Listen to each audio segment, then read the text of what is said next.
This video is a rapid-fire account of our whirlwind 3-week trip from March to April around both the North and South Islands of New Zealand in a campervan starting in Auckland. First stop was Tanners Point near Kadikadi to visit our Kiwi and Brit friends Sue and David, whose home looks out on the Bay of Plenty and who we had hosted in South Africa a couple of months earlier. The next day we went on to Ohinemutu near Rotorua, a Maori site that included steam vents throughout the place, and nearby at Waiotapu some excellent mud pots.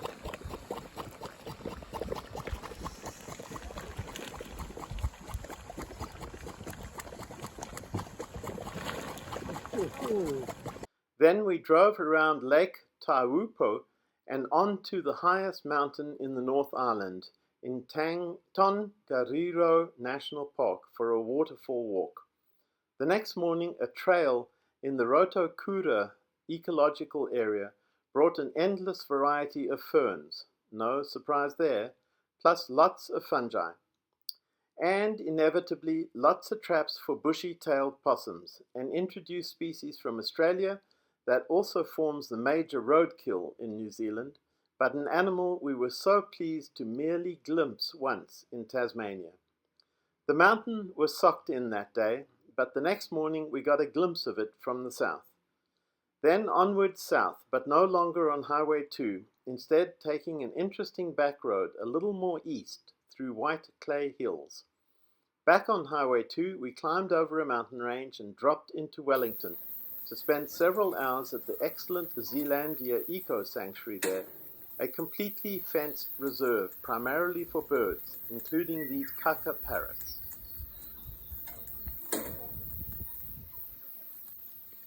Sadly, one of their pair of rare takahi rails had died, so this lonely bird wandered around its special enclosure, but the abundance of other birds was wonderful. We took a ferry across Cook Strait to Picton, a windy trip that most passengers spent inside, but we enjoyed being on deck and were rewarded with a pod of dolphins that raced to join the ship. Shame they can't keep up with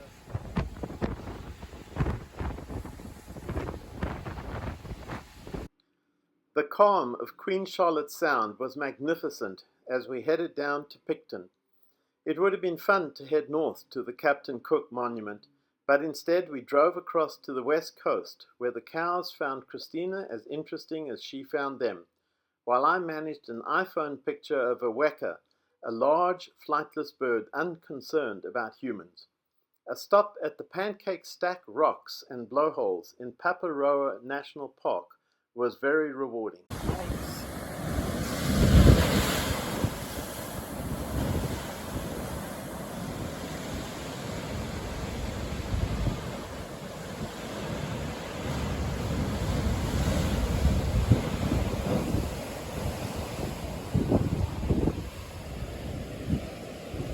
And we learnt about the distinctive nikau palms seen all along the coast.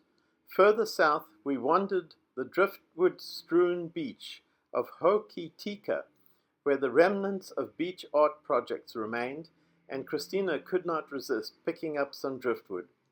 Continuing south on Highway 6, we marveled at the inland mountain range barely glimpsed in the clouds at Franz Josef, and walked a spectacularly moist trail at Westland Tai Puutini National Park, with one of the common fantails accompanying us, perhaps hoping to catch insects we disturbed.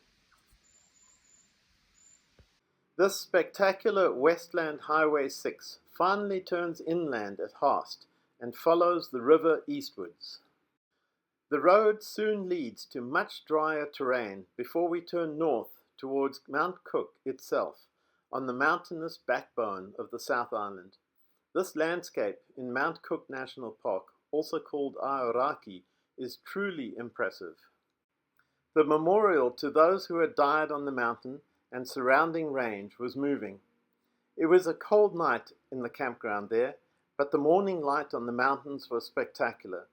It was hard to leave this remarkable place, so we cooked breakfast with a view back to it, before pushing on south to the equally spectacular Fiordland National Park and Milford Sound, albeit only arriving at the end of the day, too late to take one of the boat trips or walk a trail. I was sorry not to get to the southernmost point of the South Island, let alone Stewart Island, but time was pressing, so we headed to the southwest corner at Kaka Point, where a lovely forest trail rewarded me with more fantails. The next morning we were rewarded with a spectacular double rainbow over the campground. Indeed, New Zealand could be known as the land of rainbows, and later had breakfast overlooking the ocean. New Zealand could also be known as the land of the orange road cone, with roadworks everywhere, in this case on Highway 1, headed north to Oamaru, a quaint town with some unusual museums and a park with interesting sculptures and a playground, and a pretty little harbour for lunch. Onwards to Timaru and the Te Ana Maori Rock Art Centre, with some lovely displays, including a few to buy.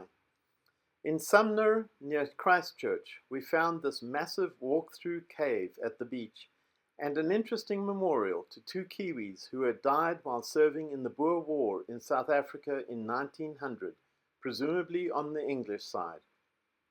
In Christchurch, the Quake Museum, memorializing the massive quake in 2011 that killed 185 people and devastated much of the downtown area, was very interesting, including an installation piece of orange road cones in the entrance. Further north, we detoured to Hanma's Forest Park for a sculpture walk, although the animals depicted were strangely mostly non-native. Back on Highway 1, which closely follows the coast, there were lots of seals on the shores, like at Kaikoura. The ferry trip back north from Picton to Wellington was particularly rough, with a big squall slowing us down to 10 knots for a while. But this time we got to see some albatrosses.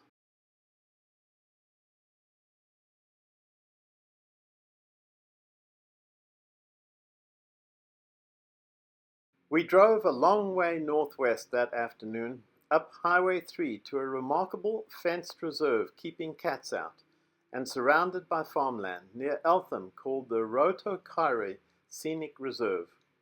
This is the only place we heard, but sadly did not see, kiwis in the wild, both during a long walk around the central lake and at night camping in this Freedom campground, one of only a few we used. Indeed, they have a strong enough population to be able to export some to help establish wild populations elsewhere. We drove around the west side of Egmont National Park, which appears to have been declared as a circle around Mount Taranaki, stopping for a break on the lovely beach of Opunake. A long drive north, rejoining Highway 1, took us to the western suburbs of Auckland, and hence west via steep, narrow, winding road to a remote campground at Whatipu Beach, one of our favorite campgrounds. I apparently took no photos of the next couple of days as we worked our way up the west coast, ending at Apihara, where we braved the 90-mile beach access ramp, which conceivably would allow one to drive all the way north to Cape Reinga. We also did not drive the road up there, instead crossing back to the east coast on Highway 10 and down to Kerikeri, where a pleasant walk revealed a waterfall. We spent quite a while at the Waitangi Treaty Grounds near Pahia, where relations of Maori and English were codified in 1840, marveling at their massive war canoe. Christina finally got to eat oysters at the Tipsy Oyster restaurant in Pahia, and our penultimate night was spent at the nearby Pahia Top 10 Holiday Park, our most expensive campground. We dropped by the village of Opur to see the marina I arrived at and would later depart from. That afternoon we made it down to Whangarei for a walk around their town basin loop. Our final night was in the storage lot at Marsden Cove Marina next to Sea Change on the Hard, and then it was down to Auckland to get Christina to her flight home to Illinois, while I returned the campervan, caught the airport bus into Auckland for a brief look around, including seeing the famous Steinlager racing yacht of Whitbread race fame, and then caught an intercity bus back to Whangarei and a taxi back to Marsden Cove to start my third season of sailing sea change, this time to South Africa.